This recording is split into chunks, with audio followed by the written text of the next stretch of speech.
Hey guys, I am so excited to read chapter 6 of Number the Stars.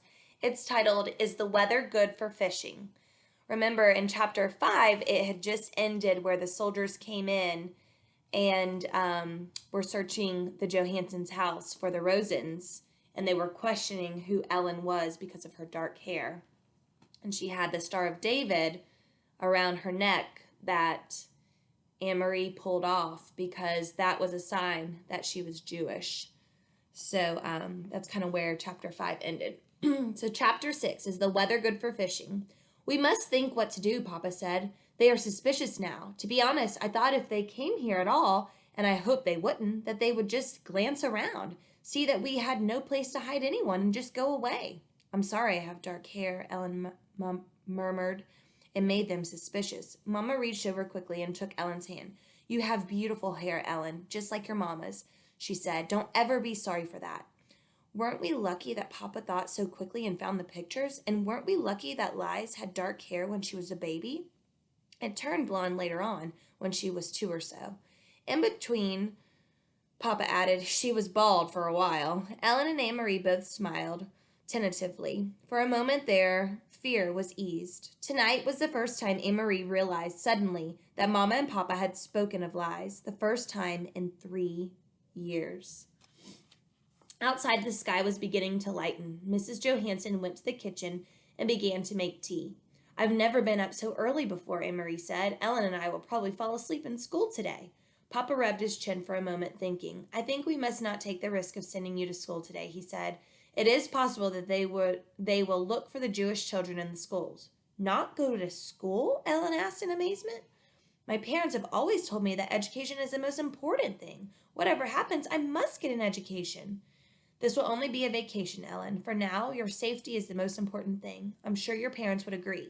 Inga, Papa called Mama in the kitchen, and she came to the doorway with the teacup in her hand and a questioning look on her face. Yes? We must take the girls to Henrik's. You remember what Peter told us. I think today is the day to go to your brothers. Mrs. Johansen nodded. I think you are right, but I will take them. You must stay here. Stay here and let you go alone? Of course not. I wouldn't send you on a dangerous trip alone. Mama put a hand on Papa's arm. If only I go with the girls, it will be safer.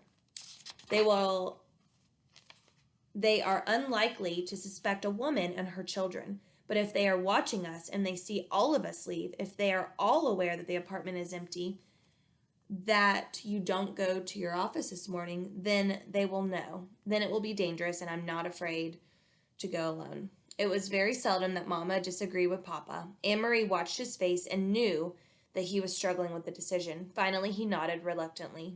I will pack some things, Mama said. What time is it? Papa looked at his watch. Almost 5. He said, Henrik will still be there. He leaves around 5.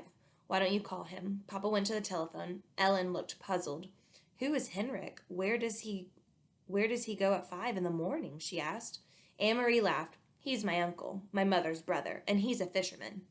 They leave very early, all the fishermen, each morning. Their boats go out at sunrise. Oh, Ellen, she went on, you will love it there. It is where my grandparents live, where Mama and Uncle Henrik grew up. It is beautiful. It's so beautiful, right on the water. You can stand at the edge of the meadow and look across to Sweden. She listened while Papa spoke on the telephone to Uncle Henrik, telling him that Mama and the children were coming for a visit. Ellen had gone into the bathroom and closed the door. Mama was still in the kitchen, so only Anne-Marie was listening. It was a very puzzling conversation. So, Henrik, is the weather good for fishing? Papa asked cheerfully and listened briefly. Then he continued, I'm sending Inga to you today with the children, and she will be bringing you a carton of cigarettes. Yes, just one, he said after a moment. Anne-Marie couldn't hear Uncle Henrik's words, but there are a lot of cigarettes available in Copenhagen now, if you know where to look, he went on, and so there will be others coming to you as well, I'm sure. But it wasn't true. Anne-Marie was quite certain it wasn't true. Cigarettes were the thing that Papa missed, the way Mama missed coffee. He complained often, and he complained only yesterday that there were no cigarettes in the stores. The men in his office, he said, making a face, smoked almost anything, sometimes dried weeds rolled into paper, and the smell was terrible. Why was Papa speaking that way, almost as if he were speaking in code? What was Mama really talking to Uncle Henrik? really taking to Uncle Henrik. Then she knew it was Ellen. The train ride north along the Danish coast was very beautiful. Again and again, they could see the sea from the windows. Anne Marie had made this trip often to visit her grandparents when they were alive, and later, after they were gone, to see the cheerful, sun-tanned, unmarried uncle whom she loved. But the trip was new to Ellen, who sat with her face pressed to the window, watching the lovely homes along the seaside and the small farms and villages. "Look," Anne Marie exclaimed and pointed to the opposite side. "It's Klappenborg and the deer park. Oh, I wish we could stop here just for a little while." Mamma shook her head. "Not today," she said. The train did stop at the small Klampenborg station, but none of the few passengers got off. "Have you ever been there, Ellen?" Mamma asked, but Ellen said no.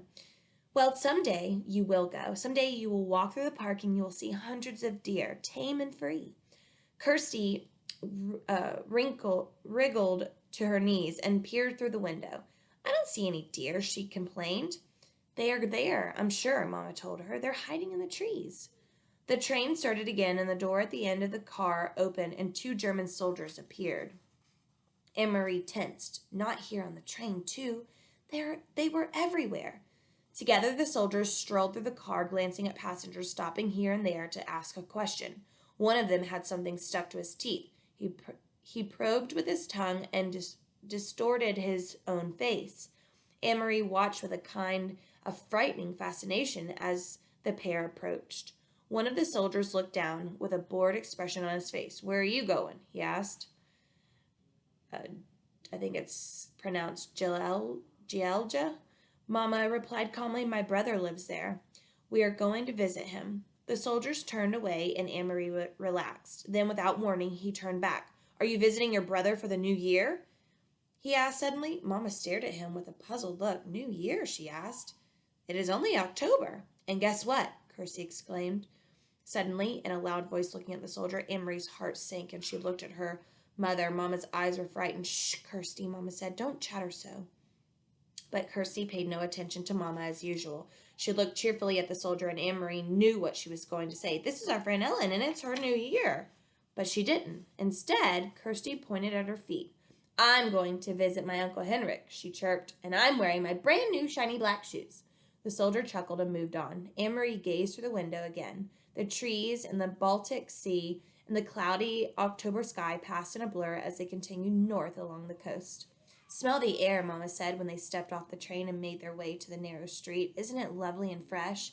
It always brings back memories for me." The air was breezy and cool and carried the sharp, not unpleasant smell of salt and fish. High against the pale clouds, seagulls soared and cried out as if they were mourning. Mamma looked at her watch. "I wonder if Henrik will be back yet. But it doesn't matter. The house is always unlocked. Come on, girls, we'll walk. It isn't far, just a little under 2 miles, and it's a nice day. We'll take the path through the woods instead of the road. It's a little longer, but it's so pretty." "Didn't you love the castle when you went there to Helsinger, Ellen?" Kirsty asked. She had been talking about Kronborg Castle ever since they had seen it, sprawling massive and ancient beside the sea. From the train, "I wish we could have stopped to visit the castle. Kings live there, and queens." Anne Marie sighed in exasperation, and with her little sister, "They do not," she said. "They did in the old days, but there aren't any kings there now. Denmark has only one king anyway, and he lives in Copenhagen." But Kirsty had pranced away, skipping along the sidewalk. "Kings and queens," she sang happily. "Kings and queens."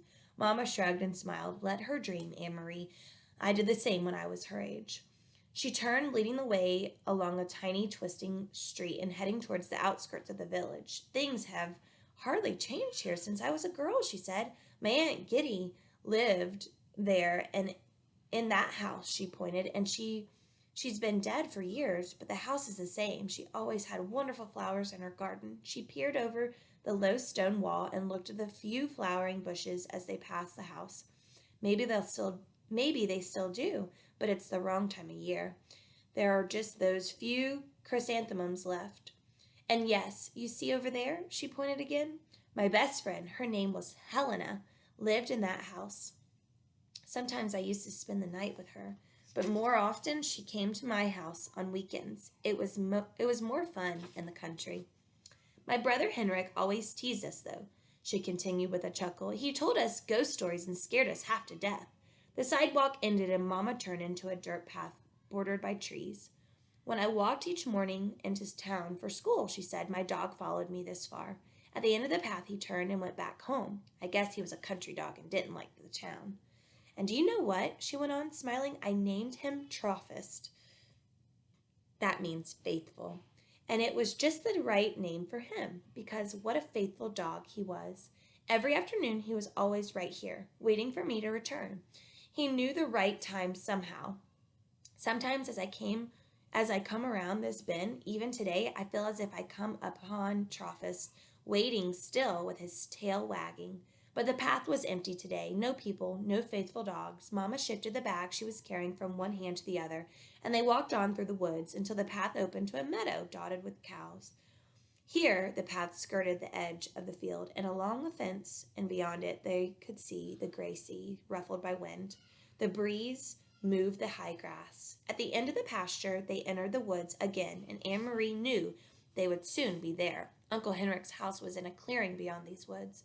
Do you mind if I run ahead? She asked suddenly. I want to be the first to see the house. Go on, Mama told her. Run ahead and tell the house we've come home. Then she put her arm around Ellen's shoulders and added, say that we've brought a friend. And that's the end of chapter 6.